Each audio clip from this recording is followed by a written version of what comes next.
या राज्याचे गृहराज्यमंत्री योगेश कदम यांनी एका गुंडाला त्या ठिकाणी रिव्हॉल्व्हरचं लायसन्स दिलं। ते लायसन्स कधी दिलं तर पुण्याच्या पोलिसांनी त्या गुंडाचं लायसन्स रिव्हॉल्व्हरचं लायसन्स नाकारल्यानंतर योगेश कदमांनी गृहराज्यमंत्री म्हणून आपल्या विशेष अधिकारामध्ये त्यांना ते लायसन्स दिलं।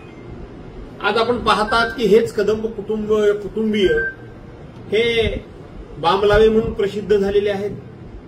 हे छमछम बारवाले म्हणजे स्वतःच्या आईच्या नावानं जो बार आहे त्या बारमध्ये बाला नाचवून पैसे कमवणारे हे बाप बेटे, त्यांना कुठल्याही प्रकारची नीतिमत्ता नाही, त्यांच्याकडे कुठल्याही प्रकारचे संस्कार नाहीत, संस्कृती नाहीत, त्यांना लाज नाही, लज्जा नाही आणि त्यातूनच अशा प्रकारच्या गुंडांना रिव्हॉल्व्हरचं लायसन्स देण्याचं काम हे त्यांच्याकडून होणं हे काय त्यांच्या एकंदरीत प्रवृत्तीला आणि त्यांचं एकंदरीत संपूर्ण जो काही इतिहास आहे त्याला ते साजेसच आहे।